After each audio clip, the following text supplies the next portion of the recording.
হয় নিশ্চয় যোৱা কালি আমি সোশ্যাল মিডিয়া দেখা পাইছিলোঁ যে দুলিয়াজনৰ এটা পেট্ৰল পাম্পত বিএন সিং বোলা এজন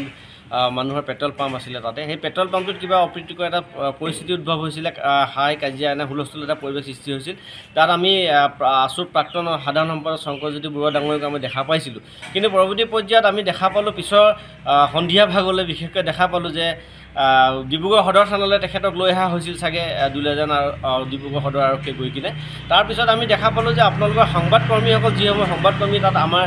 গৈছিল বাতৰি মানে সংগ্ৰহ কৰিবৰ কাৰণে কিন্তু সেই সময়ত এটা গণতন্ত্ৰৰ মানে চতুৰ্থ স্তম্ভ হিচাপে যিসমূহ সাংবাদিকে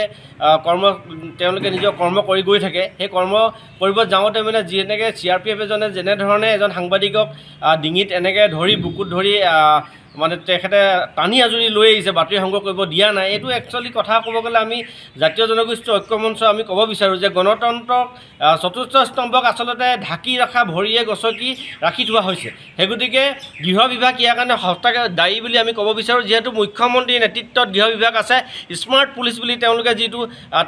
জাহিৰ কৰে নিজকে যে অসমত এখন স্মাৰ্ট পুলিচ আমি শাসন আমি দিছোঁ ৰাইজৰ সেৱাৰ কাৰণে ৰাইজৰ স্বাৰ্থৰ ৰাইজৰ সুবিধাৰ অৰ্থে যি অসম পুলিচৰ কথা কোৱা হয় কিন্তু সেই সুবিধা বা সেই ৰাইজৰ স্বাৰ্থত যে তেওঁলোকে কাম কৰা আমি দেখা পোৱা নাই কিন্তু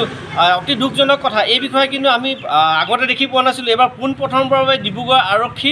আৰক্ষী এনেধৰণৰ আচৰণ দেখা পাইছে গতিকে জাতীয় জনগোষ্ঠী ঐক্যমঞ্চে আমি গৰিহণা জনাইছোঁ ধিক্কাৰ জনাইছোঁ গণতন্ত্ৰৰ চতুৰ্থ স্তম্ভক যদি সন্মান কৰিব নাজানে তেতিয়াহ'লে এখন চৰকাৰে গণতান্ত্ৰিকভাৱে আন্দোলন কৰা ৰাইজসকলক কেনেধৰণৰ তেখেতসকলে ব্যৱহাৰ কৰিব বা তেখেতসকলক কেনেধৰণে তেওঁলোকে হেৰি কৰিব আমি এই কথাটো ভাবি পোৱা নাই সেই গতিকে ভাবোঁ যে এখন গণতান্ত্ৰিক দেশত আছোঁ নে আমি চৰিত্ৰ এখন শাসন ব্যৱস্থাত কোনোবা ৰজাৰ তলত আমি আছোঁ এতিয়া এনেধৰণৰ লাগিছে যে আমি ক'ৰবাৰ ৰজাৰ তলত আমি আছোঁ নেকি যে ৰজাই মানে চাউদাং পঠিয়াইছে চাউদাঙে ধৰি আনি কিলি মানে মানুহক মানে নিৰ্যাতন চলোৱা এটা ব্যৱস্থা হৈছে নেকি এখন চৰকাৰৰ দিন সেই গতিকে আমাৰ প্ৰশ্ন গৃহ বিভাগলৈ বিশেষকৈ মুখ্যমন্ত্ৰী ডাঙৰীয়ালৈ আমাৰ প্ৰশ্ন যে ডিব্ৰুগড় আৰক্ষীয়ে এনেধৰণৰ ব্যৱহাৰ কিয় কৰিব সেই গতিকে ডিব্ৰুগড় আৰক্ষীয়ে এনেধৰণে ব্যৱহাৰ কৰাৰ কাৰণে নিশ্চয় ডিব্ৰুগড় আৰক্ষীৰ ওপৰত কিছুমান কেছ ধাৰা হ'ব লাগে তেওঁলোকৰ ওপৰত কিছুমান ধাৰা সন্নিৱিষ্ট হ'ব লাগে কিন্তু আজি আৰক্ষীক কোনে তেওঁলোকক কণ্ট্ৰল কৰিব আচলতে আৰক্ষী কণ্ট্ৰল কৰা কিবা ব্যৱস্থা আছেনে আজিলৈকেতো আমি দেখা পোৱা নাই আৰক্ষীয়ে যি মন যায় তাকে কৰিব সেই গতিকে আমি কওঁ যে গৃহ বিভাগ বিফল হৈছে আৰক্ষীক কণ্ট্ৰল কৰিব পৰা নাই আৰু ডিব্ৰুগড় আৰক্ষীয়ে নিৰীহ জনতাৰ ওপৰত কিন্তু বৰ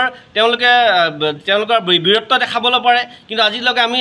মাজে মাজে কৈ থাকোঁ যে ড্ৰাগছ মাফিয়াক ধৰিব নোৱাৰে মাটি মাফিয়াক ধৰিব নোৱাৰে যিসমূহ IPL জুৱা খেল আছে তেওঁলোকক ধৰিব নোৱাৰে ডিব্ৰুগড় চহৰ অলিয়ে গলিয়ে ডাবুল গুটি জুৱা খেল এইবিলাক হৈ থাকে এইবিলাক ৰক্ষা কৰিব নোৱাৰে কিন্তু নিৰীহ জনতাৰ ওপৰত তেওঁলোকে বা গণতন্ত্ৰৰ চতুৰ্থ সাংবাদিকৰ ওপৰত এনে আক্ৰমণ আমি কেতিয়াও সহ্য নকৰোঁ এই গতিকে ডিব্ৰুগড় আৰক্ষীক আমি ধিক্কাৰ জনাইছোঁ